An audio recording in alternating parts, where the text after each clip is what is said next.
একটা বিষয় কি, ভিডিওতে আমি কমলাপুর রেলের সৌন্দর্যটা দেখাই আর সাথে একটা ট্রিক্স শেয়ার করি। এটা হচ্ছে এতটা জার্নি করে আসার পর হয়তো অনেকের প্রস্রাবের চাপ লাগতেই পারে, লাগাটাই স্বাভাবিক। এখানে প্রবেশ মূল্য 10 টাকা না 15 টাকা, আগে 10 টাকা ছিল, এখন মনে হয় 15 টাকা, জানি না। দরকার কি ভাই প্রস্রাব করতে যায় 10-15 টাকা খরচ করে? আমি এই যে ট্রিক্স দিতেছি এটা ফলো করলে তাহলে টাকা লাগবে না। এই স্টেশনে আসলে হাজার হাজার ট্রেন দাঁড়িয়ে থাকবে, প্রত্যেকটা প্ল্যাটফর্মে একটা করে ট্রেন দাঁড়ায় থাকবে। সুন্দর করে একটা ট্রেনে উঠবেন, বাথরুম পাইবেন, ছেড়ে দিবেন। ট্রেনের বাথরুম আছে, ছেড়ে দিবেন। এখন আমি এটাই করবো। তবে হ্যাঁ, এসিগুলোতে উঠবেন না, কারণ পারবেনও না। এই যে দরজা বন্ধ, অটোমেটিক দরজা। সামনের দিকে যাব, শোভন চেয়ার আছে, ওগুলোতে আমি ছেড়ে দেবো। এই অদ্ভুত প্ল্যানটা কীভাবে যেন উঠছে।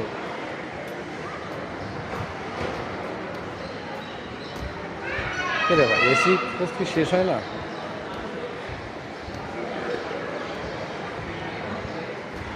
এখন তো মনে হচ্ছে যে 10 টাকা বাঁচাতে যায় 20 টাকা রিক্সা ভাড়া বাঁচা, আমি হেঁটে আসলাম।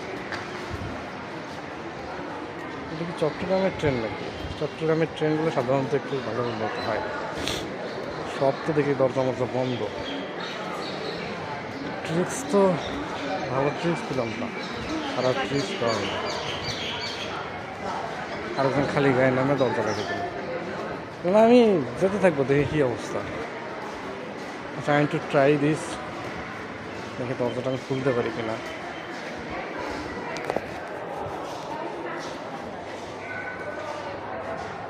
না, এটা খুলবে না, দরজা লাগানো।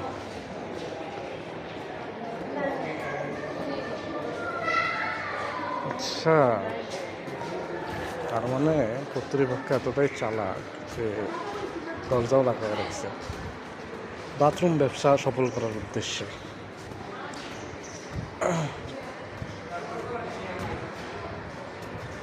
ফিরোজ যদি একবার জেদ করে, ফিরোজ সেটা করে, ফিরোজ সেই কাজে সফল হয়েই ছাড়ে। আমি বাথরুমে যাব না, টাকা আছে। This is my challenge, I want to say this. আমি প্রস্রাব করবো টাকা ছাড়া বিনামূল্যে। This is my challenge.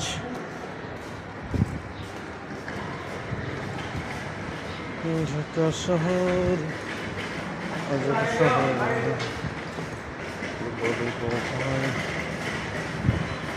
অবশ্য হয়তো আর 24 মিনিট পর আমার ট্রেন ছেড়ে যাবে, তার মানে 5-10 মিনিটের মধ্যে আমার ট্রেন চলে আসবে। সম্ভবত যে সামনে যে ট্রেনটা আসতেছে দেখা যাবে, এই যে, I think this is my train, silk city express, Kamalapur, Dhaka তো রাজশাহী। আমি আমার ট্রেনে প্রস্রাব করব না। যদি পর্যাপ্ত সময় পাই, আমি যেহেতু চ্যালেঞ্জ করেছি, চ্যালেঞ্জ নিয়েছি, আমাকে এটা করতে হবে। সেই জন্য আমি ওই পাশে যাবো, এই ট্রেনের ওই পাশে।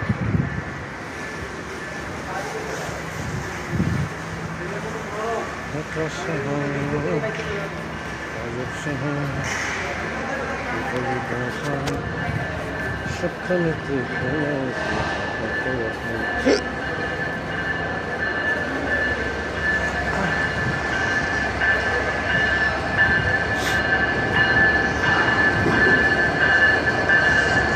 সব অটোমেশন করলাম।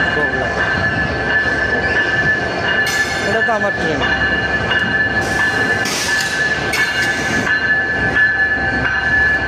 না, পাগলের মতো হাঁটাহাঁটি না করে সামনে যা প্রচার করতে চাইছিলাম। যাই হোক, this is my train, silk city express. আমি অবশ্য আইডিয়া করে আসছি যে আমি হচ্ছে এই পাশে পার হলাম, তো মানে 4 নম্বর 5 নম্বর প্ল্যাটফর্মে আমি আইডিয়া করে আসছি যে এখানে বোধ হয় ট্রেনটা এসে দাঁড়াবে। একটু ক্যালকুলেশন ভুল হয়েছে, 3 নম্বরের প্ল্যাটফর্মে এসে দাঁড়াইছে ট্রেনটি। এখন আমাকে 3 নম্বর প্ল্যাটফর্মে পার হইতে হইব। ঘুরে অত দূর থেকে এনার্জি নেই, এই দেখবে সুন্দর করে যাবো। এটা আইনত দণ্ডনীয় হোক আর অদণ্ডনীয় হোক চলবে। কিরে বাবা, এত বড় ট্রেন এটা কি চলছে গাড়ি সিজিমপুরে?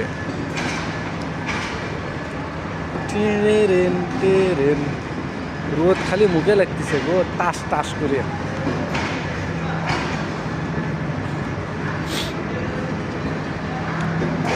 মানে মোবাইলটা আবিষ্কার হয় হিসেবে ভালোই হয়েছে, কারণ কেউ নাই আমার পাশে বর্তমান দিস টাইম। আমার পাশে কেউ নাই, একা একাই গল্প করতেছি, যাইতেছি, মানে ফোনে ভিডিও বের করে একা একা গল্প করতেছি, টাইম ভালোই কাটতেছি। যদি ফোনটা না থাকতো কোনো এক জায়গায় চুপ করে বসে থাকতাম। ফোন হয় কিন্তু আমার অনেক হেল্প হতো। ইভেন আমার কতক্ষণ সময় লাগতেছে, সামনে জ্যাম আছে কিনা সব আমি দেখতে দেখতে আসছি। এই তো কিছুক্ষণ, মানে আমি এসে কিন্তু কোথাও বসিনি, ডিরেক্টলি চলে আসছি এখানে, আর আমার গাড়ি চলে আসছে। আমি একদম টাইম টু টাইম চলে আসছি, টাইম ক্যালকুলেশন। আশেপাশে দৌড়ঝাঁপ করে বেড়াইতেছে ছেলেগুলো, সবগুলো আমার ঘিরে লইছে। হ্যাঁ, এই যে এই যে এই যে এই যে সবগুলো গেছে। আরে বেটা, তোরা যে কলেজের ছাত্র, সেই কলেজ থেকে বাইরে হয়ে, সেই কলেজ থেকে বাইরে না, সেই কলেজের প্রফেসর যে ইউনিভার্সিটিতে পড়ছিল, সেই ইউনিভার্সিটির প্রফেসরের বাপ আমি।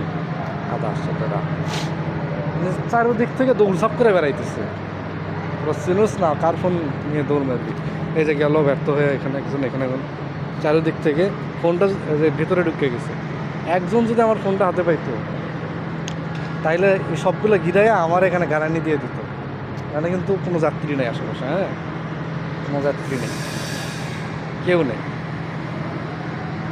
মানে আমি হাঁটতেছি, ও ওই দিক থেকে পিছন থেকে দৌড়ে এসে এইখানে পর্যন্ত আসছে। যে আমি পিছনে এরকম তাকায় চোখ গরম করছি, ও ওর মতো মাথা নিচ করে এই দিক দিয়ে ট্রেনে ঢুকে গেল, এই দিক দিয়ে ঢুকে গেছে। যদি ফোনটা হাতে পাইতো, চিল্লাচিল্লি করতো না, প্রয়োজনে 4-5 জন আমার আটকাইতো। ও ট্রেনের ভিতর দিয়ে কোথায় যে যাইতো, সৌদি আরব চলে যাইতো। তা আমি তো জানি কমলাপুরে এইসব হয় ভিডিও করতে গেলে, বিশেষ করে আমার তো মাথা ঠান্ডা আছে। এমন হবে যে পিলারের পাশে দাঁড়িয়ে আছে, এরকম থাকে আর কি। কিন্তু আমি অ্যাক্টিভনেস হয়ে ঘুরতেছি। কথা প্রসাব করি আগে। ও বাবা রে,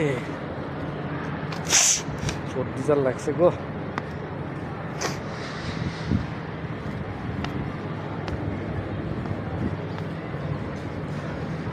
এখন উঠি কেমনে? এটা আমার কোমর বরাবর, তুমি কোমর বরাবর। তারপরে ও বাপরে, ফোনটা কিছুক্ষণের জন্য পাস করে পকেটে রাখি।